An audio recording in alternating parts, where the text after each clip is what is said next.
গাঁজা শব্দটা শুনেই অনেকেই চমকে ওঠেন, কিন্তু জানেন কি এই বস্তুই একদিন শিক্ষার আলো ছড়িয়েছিল একটি পুরো প্রজন্মের মাঝে। গাঁজামহল উচ্চ বিদ্যালয় নামের পিছনে জড়িয়ে রয়েছে শতাব্দী পেরোনো এক গল্প, যা আজও মানুষকে কৌতূহলী করে তোলে। নওগাঁ জেলা সদরে পাহাড়পুর গ্রামে দাঁড়িয়ে রয়েছে ইতিহাসের এই অনন্য সাক্ষ্য। অদ্ভুত নামের পিছনের গল্প জানতে চলুন বিদ্যালয় থেকে ঘুরে আসি। ঐতিহাসিক এ বিদ্যালয় প্রাঙ্গণ স্মৃতি, অভিজ্ঞতা আর প্রাণ চাঞ্চল্যে ভরপুর। সুন্দর পরিচ্ছন্ন ক্যাম্পাস শুধু শেখার পরিবেশকে উন্নত করে না, শিক্ষার্থীদের মানসিক বিকাশেও সহায়ক ভূমিকা রাখে। গর্বের সাথে পাহাড়পুর গাঁজামহল উচ্চ বিদ্যালয় বলা, কারণ এতে আমাদের স্কুলের গৌরবটা ফুটে উঠবে। এই বিদ্যালয়ে আমাদের পড়াশোনা করার জন্য যথেষ্ট মনোরম পরিবেশ রয়েছে। আমরা প্রমাণ করে দিতে চাই যে পাহাড়পুর গাঁজামহল উচ্চ বিদ্যালয় আসলে একটি খুবই গর্বিত একটি স্কুল। আমাদের স্কুল থেকে আগে যেসব স্টুডেন্ট বের হয়ে গেছে ওরা অনেক ভালো রেজাল্ট করছে। আমরাও চেষ্টা করব আরও ভালো রেজাল্ট করার, এই স্কুলের গৌরবকে আরও এগিয়ে নিয়ে যাওয়ার।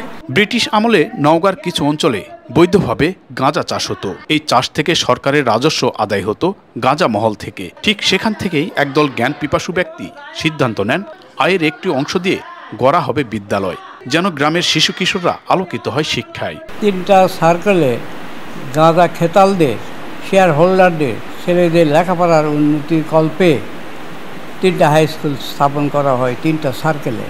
বেশ কিছুদিন পর 3টা সার্কেলের 3টা স্কুল ভেঙে দেওয়া হয়। ভেঙে দিয়ে 1936 সালে পাহাড়পুর সেন্ট্রাল গাঁজামহল হাই স্কুল করেন গাঁজা সোসাইটি। 1940-এর দশকে প্রতিষ্ঠিত এই বিদ্যালয়ের নাম সেই ঐতিহাসিক মুহূর্তের সাক্ষ্য বহন করে।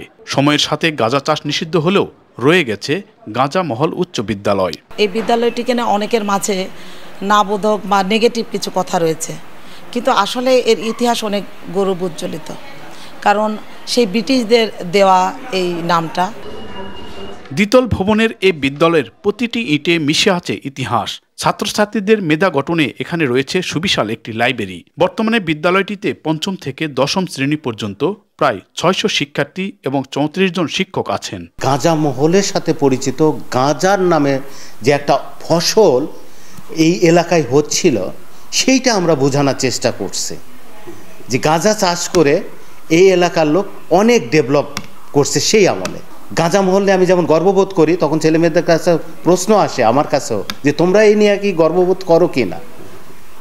তাই ওনারা ওই সময় বাপদাদার কথাটা তুলে ধরেন। সময়ের ধুলোয় ঢাকা পড়ে যায় অনেক ইতিহাস, কিন্তু নওগাঁর গাঁজামহল উচ্চ বিদ্যালয় যেন মনে করিয়ে দেয় অতীতকে। কিভাবে এক সময়ের আলোচিত ফসলের অর্থ দিয়ে শুরু হয়েছিল জ্ঞানের আলো ছড়ানো। নওগাঁর গাঁজামহল উচ্চ বিদ্যালয় থেকে এম আর রকি, সময় সংবাদ।